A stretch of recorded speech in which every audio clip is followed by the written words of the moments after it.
coming up on Lifestyle. I remember talking to the head of the department at the time. I was like, I'm kind of thinking of maybe moving into acting. And they were like, oh, no. No, you don't have the personality for it. Literally. I was sitting in a restaurant and a producer sent a card over and said, if you're interested in acting, come to Hollywood. We're both married to Thaao. If you weren't acting, what would you be doing? Well,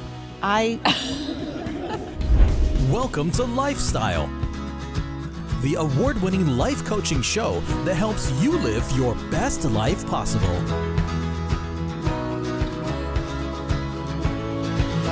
Here's your host, Roy Ice. Have you ever watched someone on screen and felt like you've known them your whole life? Well, today's guests have that kind of impact. The kind that comes from decades of unforgettable characters, rich storytelling, and a deep connection with their audience. They've become icons of daytime television, bringing strength, vulnerability, and flair to their roles on Days of Our Lives, Dynasty, The Bold and the Beautiful, and many more.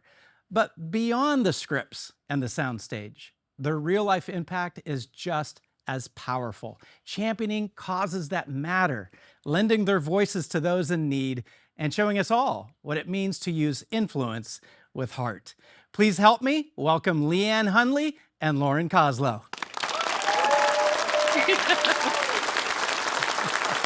Hi. Thank you. Hello.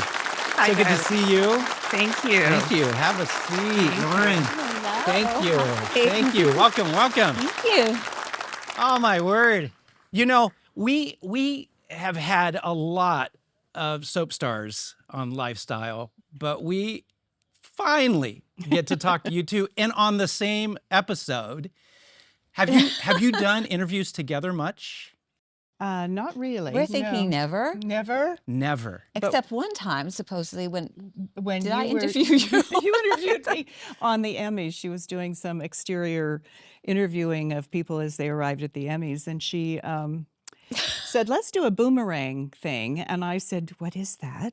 I didn't know. I wasn't quite up to speed. Gosh, we So use it on Instagram. Yes. Well, this is going to be great because you both, I started going through last week your IMDb, and had I not stopped, I would still be scrolling right now with all the stuff that you guys have done. It's really impressive. Well, when you've been around a long time, I don't admit it too often, but you know, the good news about this business is that you just get to keep going, you Yes. know? And Yeah. I remember somebody said they were retiring at one point, and I said, not in this business. You just keep going until you fall over. I mean, it's really... There's always a role for There's you. always somebody has to play Miss Daisy. I'm sorry. Exactly. It's so funny because several seasons ago, I interviewed a female actress, and she was like, there's no opportunities for women over 50. And I wanted to stop the show because I was like, are you kidding me? And you both have proven that you give everything, and so there's always a space for you. There's always a role that is available to you, and so that shows real, just not only tenacity, but it shows skill in what you both do. Well, I thank think you. particularly in our genre too, because it's multi-generational. Yes. So it is kind of interesting because I know when I first came on to soap operas, daytime drama, I was in my 20s, but I just saw these more mature women, middle-aged women, and all of it. And you kind of saw that model. This is a possibility of really work. And that's what I don't think we think about retirement. You just think of moving into different roles. And just doing something definitely different. daytime gave us that opportunity. Yeah. Well, you both started young and early. What was it like breaking into the acting biz? Was it easy? Was it really a challenge to get your first break? Well, I think I was 26 and I thought I was too old. Really? Yes. So it's I mean, obviously that is young, but I remember like not wanting to mention my age.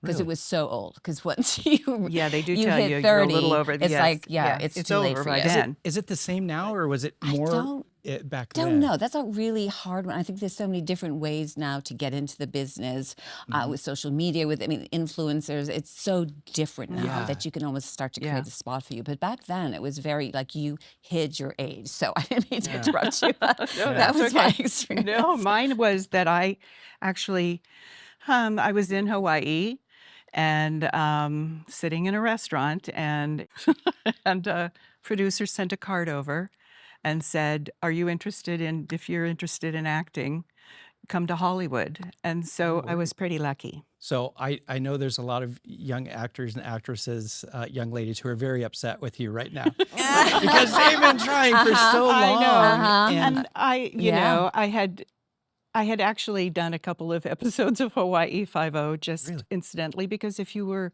living in Hawaii and you know, they needed somebody that was howly looking, you know, somebody that might be blonde and not, you know, a native Hawaiian, then they didn't have a lot of people that actually lived there. Yeah. So I had a couple of jobs before I even got there. But so that was my kind of beginning. So and that's called a lucky break. yeah, it was Yeah, a very- really For lucky break. beautiful Sent me Yeah. on to, you know, acting classes and all of that sort of thing. So Wow. went on from there. Now, I've heard, and I don't know if it's true, but I heard before you came out here that you were actually doing like costume design. I was a costume designer. Yes, I started out. I went to college and majored in theater in costume design. So all my first jobs were in costume design. I had really always been interested in acting. As a child, I was in plays, but I was also very shy. So for me, it just seemed impossible. And even when I got to college, you had to either take a year of directing or acting. And I thought, oh, I'm just going to take acting, even though I'm doing all my costume design. And I remember talking to the head of the department at the time. I was like, I'm kind of thinking of maybe moving into acting. And they were like, oh, no. No, you don't have the personality for You're too shy. Literally, yeah, you're too shy. No, in this business, it would eat you up, blah, blah, blah. And I'm like, tough business, stay with costume design. And I mean, I did, but I still had a little bit of a bug, and I was going to get some summer stock work in costume design. I had submitted and everything, and I got this job, but also I decided to audition. And I did get a role in the same summer stock company that I was doing the costumes for. So that kind of gave me the bug. And literally after that, I just kept on auditioning, and I started working mostly in the Southeast, doing dinner theater, small theater, and I married an actor on tour, and we were going to either go to New York or he wanted to come to LA. I wanted to go to New York because I only wanted to do stage. Don't want DTV. I don't want to do movies. And we went to New York, and we literally looked for an apartment for like a month. And he said, okay, we're going to LA. And we went to LA. And that's how I ended up here, and That's incredible. working at a production company as a receptionist. And Yeah. And I actually got my break in acting class because I started to go back to acting class with Daryl Hickman, if anyone knows, remembers Daryl Hickman. And the executive producer of Y&R was taking classes just to learn more about acting at Scott.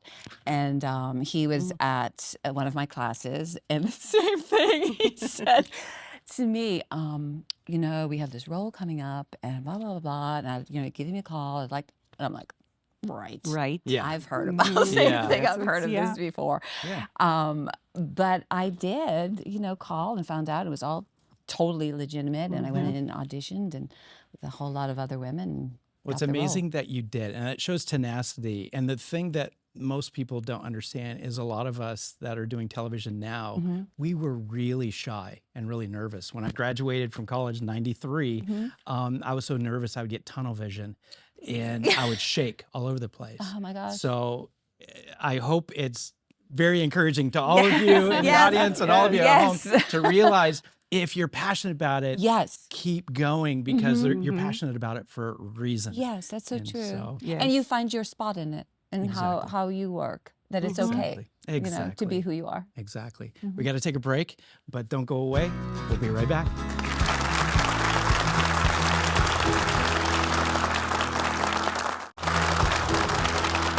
We're back with Leann Hunley and Lauren Koslow. And I have to say, we have a mutual friend now because last season we had Thaao Penghlis Oh, yes. on this show, and he even cooked for us. Oh, yes. Have you ever eaten any of Thao's cooking? Oh, yes, we have. Yes. No, he's a wonderful, wonderful He's a wonderful chef. He's a cook. wonderful chef. He's a passionate chef. Yeah, truly, Yeah. because I cannot tell you how many times I say to him, "What else can I bring besides a bottle of wine?" Yeah. You can't Nothing. bring anything. You can't bring anything. But because he's kind of a food snob. He is a food snob. Just like my wife, he's like, that's not the oil. That's not That's the oil right. you're supposed Yes, to use. exactly. That's right. Don't buy that oil. Yeah. I Truly. think I've just brought things sometimes. Yes. Even just because, the way I was brought up, you bring something. You have to bring something. I bring And a he will. tart He'll or kind of look something. at it like, oh.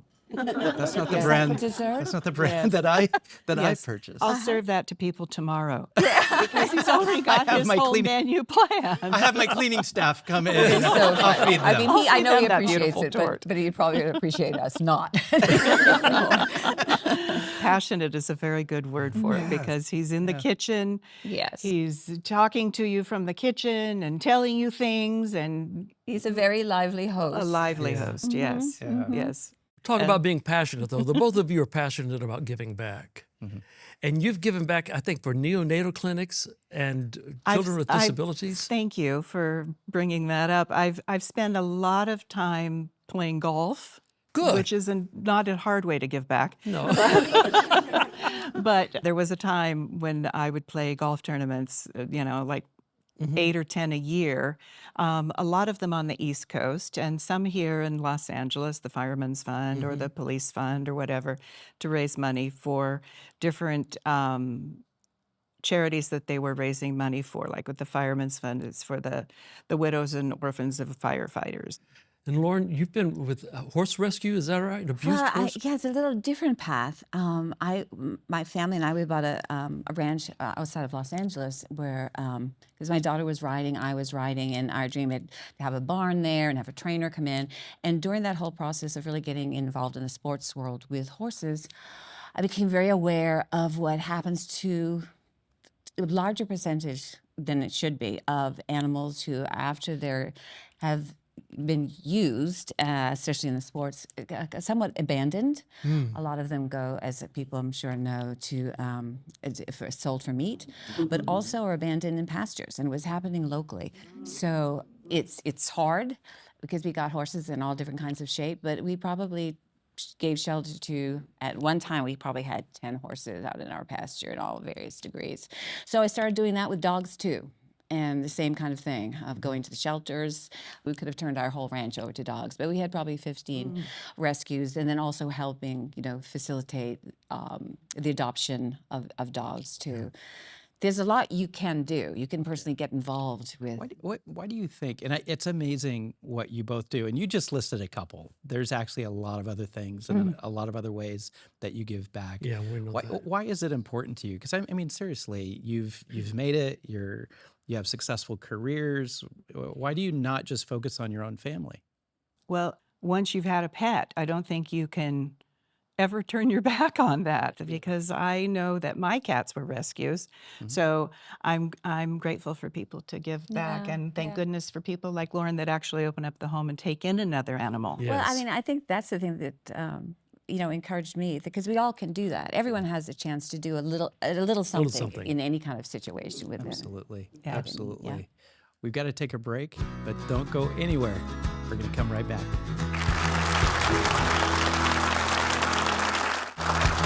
We're back with Leann Hunley, Lauren Koslow, and Mike Tucker. I think one of the things our viewers probably want us to get to, and they probably have been thinking, come on, Roy, get to this.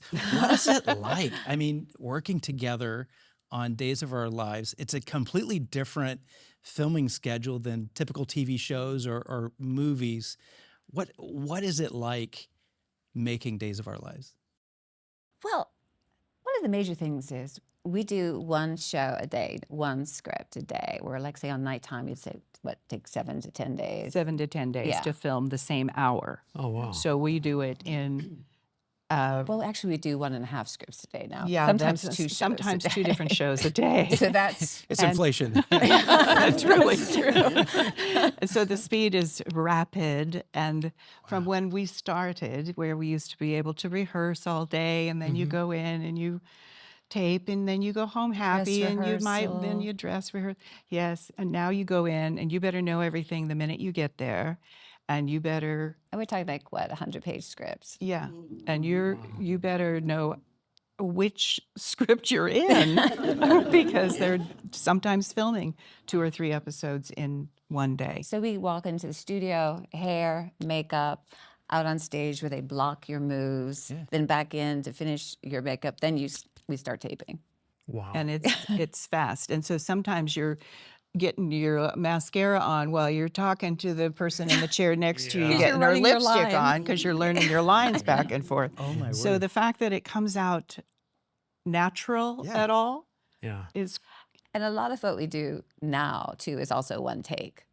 Oh, Which yes. anyone who, if you're watching soap Oh, opera yes. show, they're pretty involved. So that you're getting a lot of times just one take on it. You gotta Which be on. for Oh, the yes. actors though, I think it is kind of fun. And you probably did theater too. Coming out of theater, it's live, so you kind of get that vibe. Like this is your chance. This is you better, you better get it right. do it right the first time. You better do Yes. it right. I mean, we will redo it. And years ago, we would do numerous takes, and it would change things because the flowers weren't right. But those, as with the rest Those days of the are industry, things have changed. Flowers are flowers. Flowers are flowers. The basis of how you construct a scene and construct a character, and it's not just ad lib. It really is something that you really need to work on. And I always build an arc, and I know where I am when I'm entering a scene at a certain time. It's the only way to keep it, keep it straight. Yeah. And I took all of that training I've learned on days, and now I bring it back to days because every once in a while I come back. And I'm grateful for those years, those early years that gave me the basis of everything.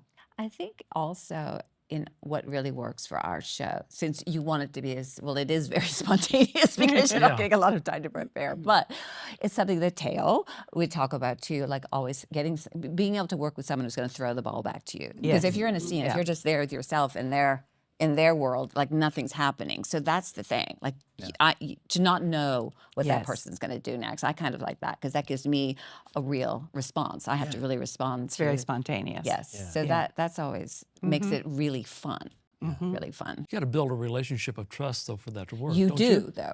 Yes. Yes. You got to trust each other. You have to trust each other, and it doesn't always happen. It is interesting. With some people it does, some people it doesn't. But when it does, it really makes it sing, and then you're happy. You go home. And we've only had a couple opportunities to work together, That's actually true. on screen, and That's true. they were so fun Oh, I because we know. play. We're both married to Thaao.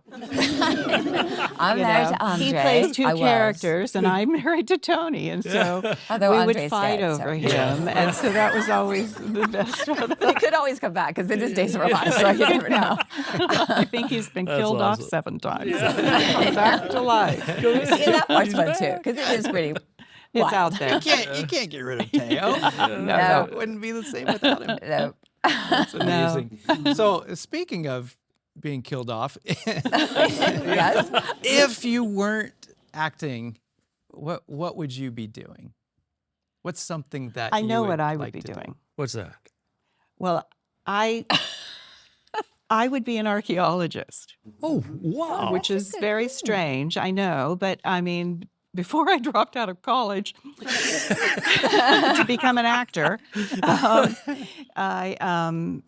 I was getting into art history and archaeology and all of that sort of thing. So today, and it's one of the things that I have in common with Thaao because he has studied everywhere and gone everywhere and traveled everywhere, and I live vicariously through his stories of the tunnels he's investigated into.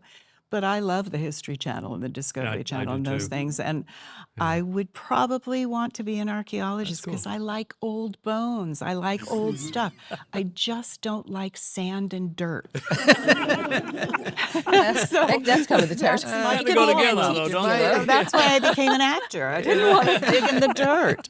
But I love all of that. I love history. I love knowing where we came from. And I think it will give us a view into where we're going. And I think people need to remember where we came from. Yes. I think it's so important. Absolutely. Lauren, what would you I do? think I would go back to what I originally wanted to do, which was a painter. That's how I got into costume design. It was, so I'd go back to painting and to drawing and having horses again, and maybe be leading a pack trip with horses. That's And awesome. That's awesome. back to the wilderness, and with a farm again. I really enjoyed farming. Yeah. Well, So- maybe retirement for both of you. I think that's it. There you go. Retiring to a farm. Well, yeah.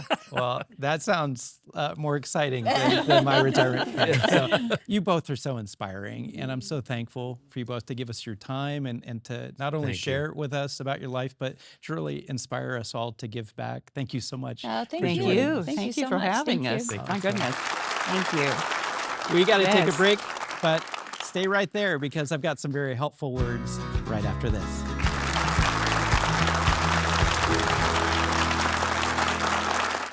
Hi there to you sitting on the couch. Yes, you with the remote in one hand and tomorrow's to-do list in the other. I want you to lean forward for just a moment. You know, we spend so much of life chasing more money, more recognition, more stuff to fill our closets and calendars. But here's the twist. Fulfillment doesn't come from what you stack, it comes from what you share. You're not just here to build a castle for yourself. You're here to light up the whole village. You've got wisdom, time, laughter, and love. And the world could use a little more of that right now. So here's your call to action. This week, find one way to give back. Volunteer an hour, write a kind note, mentor someone, donate something useful. Because every act of giving is like tossing a boomerang of goodness. You never know when it'll come back, but it always does. Okay, now you can click the remote.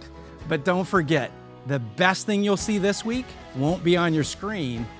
It'll be seen in your generous acts to someone else as you help them live their best life.